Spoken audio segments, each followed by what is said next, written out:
Assalamualaikum warahmatullahi wabarakatuh. Balik deui jeung logai kurja. Ya, saeutik seubeung loba keur. Terima kasih sudah klik video ini ya. Sebelum nonton, jangan lupa subscribe dulu biar channel ini terus bermanfaat. Terima kasih Baraya Logai Kuja.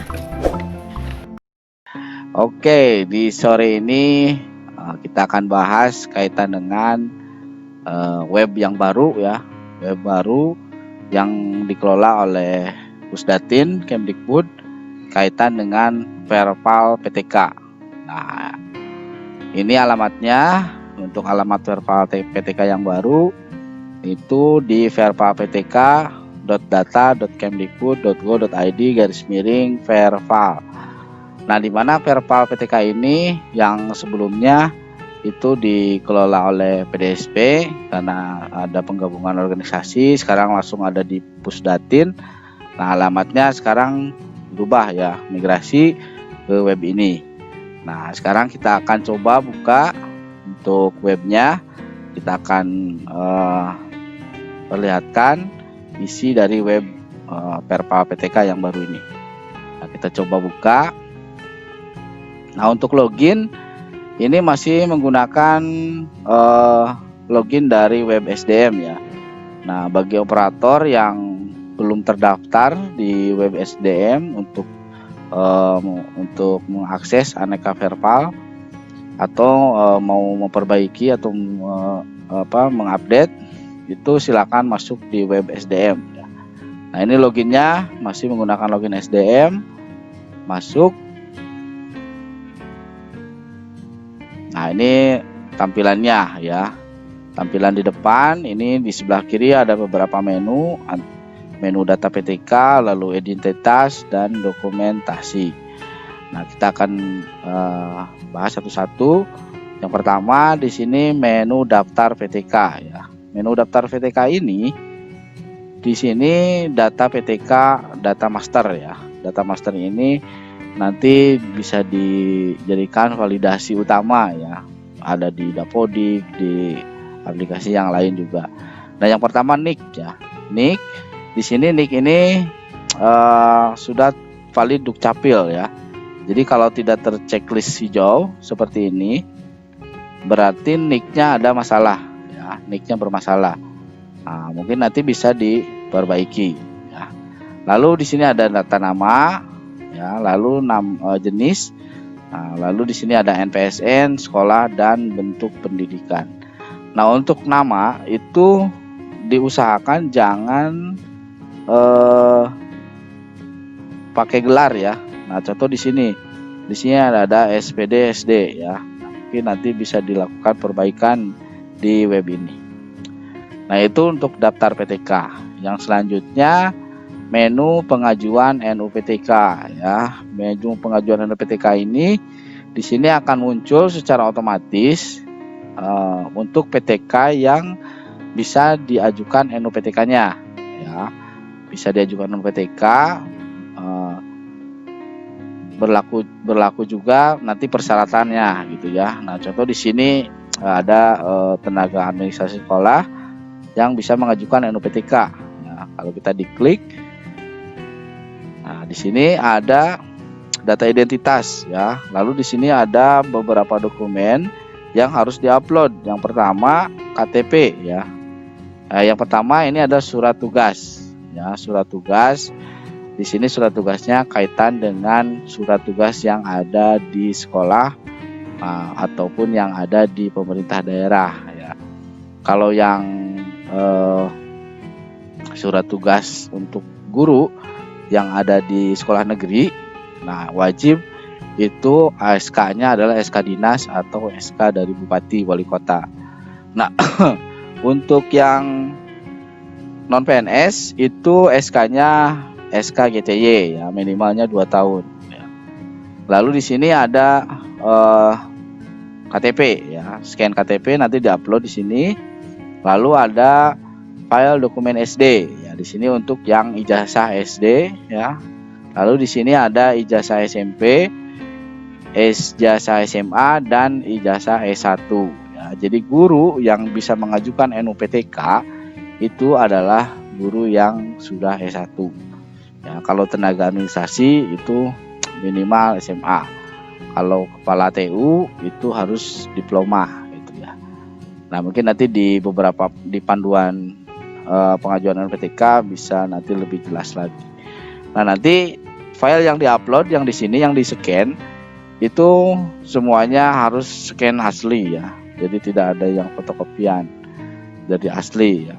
Kalau ijazahnya hilang atau SK ijazah atau KTP-nya hilang, nah bisa menggunakan KTP sementara yang dikeluarkan oleh desa atau surat kehilangan ijazah, surat keterangan pengganti ijazah yang dari sekolah jika memang ijazah aslinya hilang.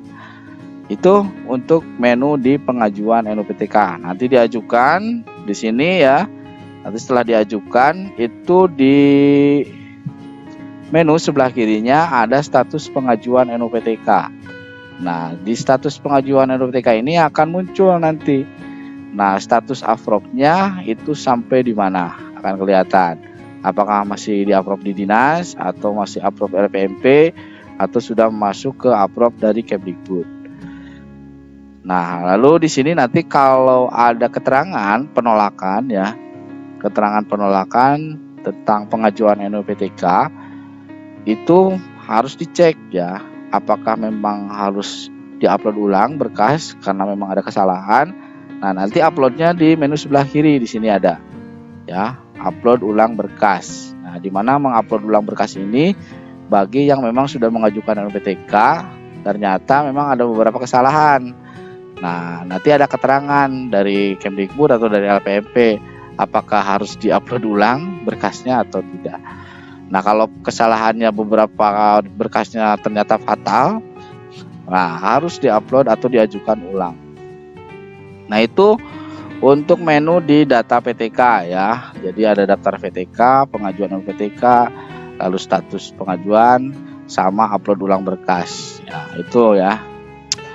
Nah, berikutnya di menu kedua ini tentang identitas ya, identitas dari PTK ya. Nah, kalau tadi di daftar PTK kita sudah tahu mana data yang memang salah atau data yang kurang lengkap, itu bisa diajukan perbaikan identitas di sini ya. Menu perbaikan identitas. Nah, di menu perbaikan identitas ini semua wajib melampirkan dokumen yang valid ya, dokumen yang valid. Nah, contoh di sini nggak ada yang harus perbaiki ya, ternyata nicknya sudah valid ya, sesuai dengan Dukcapil. Nah, nanti di sini kalau ada kesalahan perbaikan, contoh tadi ya, di sini namanya ada SPD ya, jadi harus diperbaiki atau dihilangkan SPD-nya. Atau di sini nama ibu ada ALM-nya ya. Nah, ini nggak boleh, jadi harus diperbaiki. Nah, nanti kalau ini contoh ada namanya sudah besar ya, pengen dikecil besarkan, itu bisa nanti perbaikan. Nah, di sini nanti kita cek untuk Ibu Yuce ya, perbaikan Pak Yuce ya, ini laki-laki ya. Kita klik perbaikan. Nah, di sini kita klik perbaikan. Nah, di sini namanya itu edit ya, hilangkan gelarnya. Nah, nanti upload yang harus di berkas yang harus diupload itu dipilih ya di sini. Nah, nanti akan masuk ke pilihan berkas. Nah, nanti pilih. Nah, apakah namanya yang akan diuploadkan adalah mungkin KTP asli atau dari kakak asli ya. Nanti silakan diuploadkan lalu diajukan. Nah, setelah diajukan, baraya operator bisa langsung ngecek apakah pengajuannya sudah diterima atau tidak. Nah, ya, kalau pengajuannya sudah diterima, nanti status perbaikannya nanti akan muncul di sini. Nah, disetujui atau ditolak. Ya, kalau ditolak mungkin ada beberapa dokumen yang burem ya atau kurang jelas, atau memang dokumen yang diuploadkannya adalah fotokopian ya. Nah, mungkin itu tidak bisa diterima, jadi harus ada yang asli ya yang diuploadkannya. Nah, selanjutnya ini perbaikan foto ya. Nah, Bagi PTK yang memang belum muncul fotonya di Verpal, nanti bisa diupdatekan di sini. Nah, sayang sekali ini untuk menu perbaikan foto masih dalam tahap optimalisasi ya, belum bisa diakses. Nah, itu mungkin selanjutnya di dokumentasi ya. Di sini ada panduan. Nah, silakan nanti panduannya Bapak Ibu kalau sudah muncul untuk di-download cara memproses di Verpal PTK ini. Jangan di-download saja ya, mungkin harus dibaca gitu supaya nanti Bu Igi supaya nanti operator dan kepala sekolah bisa lebih paham. Selanjutnya syarat perekaman ya, menu di sini lalu ada fake. Nah, itu ya menu untuk dokumentasi. Itu saja mungkin ya baraya operator yang bisa di-sharing oleh Logai Kurja di sore ini, yang sedikit bergerimis ya, mungkin yang sekarang masih berada di sekolah, yang masih berada di kantor ya, tetap semangat lah, mungkin nanti mendapatkan sesuatu hal yang memang bisa mengejutkan. Itu saja mungkin, terima kasih, mohon maaf apabila ada kesalahan. Tetap jaga kesehatan, lakukan protokol kesehatan supaya kita bisa terhindar dari COVID-19 ya. Akhirul kalam, assalamualaikum warahmatullahi wabarakatuh.